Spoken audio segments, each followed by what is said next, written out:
అందరికీ నమస్కారం. కొంత చూడండి అబ్బా, మూడ్ ఆఫ్ ఆంధ్రాను.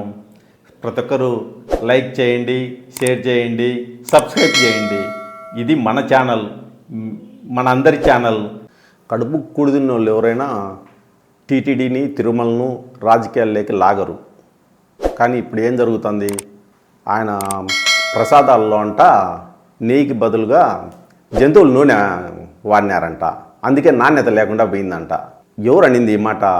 ఏ దావణవయ్యో, దానయ్యో, పుల్లయ్యో, ఎల్లయ్యో మాట్లాడింటే ఎవరేం పట్టించుకోరు.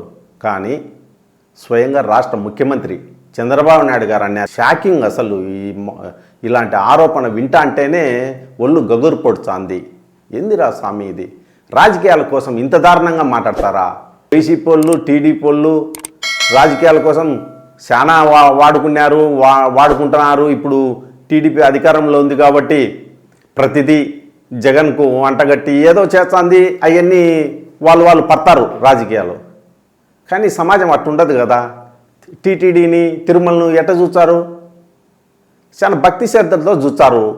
ఇట్లాంటి వీళ్ళ స్వార్థ రాజకీయాల కోసము ఈ తిరుమలను లాగితే ఎంత ఫీల్ అవుతారు? ఇప్పుడు ఈ నూనె కలిపినారు, ప్రసాదంలో తయారు చేసినారు ఇంతకుముందు అంటే భక్తుల మనోభావాలు దెబ్బతినకుండా ఉంటాయా? హిందువులు ప్రపంచవ్యాప్తంగా కోట్ల మంది ఉన్నారు. ఎట్లా ఫీల్ అవుతారు?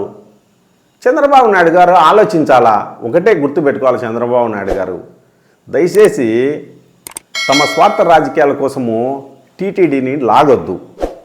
ఇప్పుడు ఏదో మన విజిలెన్స్ ఒకటి వేసినారు, ఏదో ఆ పనుల్లోనూ అట్నే శ్రీవాణి నిధుల్లోనూ ఏదో డైవర్ట్ చేసినారు, అది ఇదని నివేదికలు ఇచ్చినారని చెప్తాండారు. ఏదన్నా అది నిజంగా ఉంటే చర్యలు తీసుకోండి, ఏమన్నా చావండి, అది మాకేం సంబంధం లే.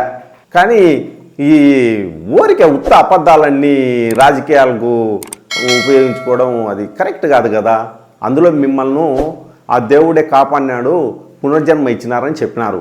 మీరు బ్రహ్మోత్సవాలకు పోతుంటే ఆడ అల్పిరి దగ్గర మందు పాత్రలు బెల్లి 12 అడుగులు కారు కూడా పైకి లేచి కింద పడింది, అయినా కూడా బతికినా అని చెప్పినారు మీరు. మరి మీ కొత్త జీవితాన్ని ఇచ్చిన దేవుడి పట్ల ఇట్లనా వ్యవహరించేది చంద్రబాబు గారు? తప్పు కదా. మీరు ఈ శేష జీవితాన్ని ఎన్ని మంచి పనుల కోసం ఉపయోగించుకోవాలా? మీరేమన్నా ఉపయోగించుకుంటున్నారా? అట్లా లేదే. ఊరిని 24 గంటలు రాజకీయాలేనా?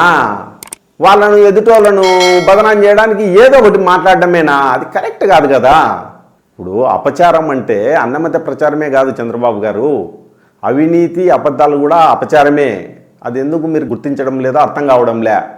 ఒకటి నేను డిమాండ్ చేస్తాడా, మీరు చాలా పెద్ద అలిగేషన్ చేసినారు. ఏది ప్రసాదాల్లో జంతువుల నూనెను గత ప్రభుత్వము వాడిందని. నిజంగా మీరు అది నమ్ముతా అంటే ఏ సిబిఐ దర్యాప్తుకో, లేదంటే కనీసం మీ చేతిలో ఉన్న సిఐడి దర్యాప్తుకో వెంటనే ఆదేశాలు ఇవ్వాలా. లేకపోతే మీరు పచ్చి రాజకీయాల కోసమే ఇలాంటి ఆరోపణ చేసినారని అర్థం చేసుకోవాల్సింది ఉంటుంది.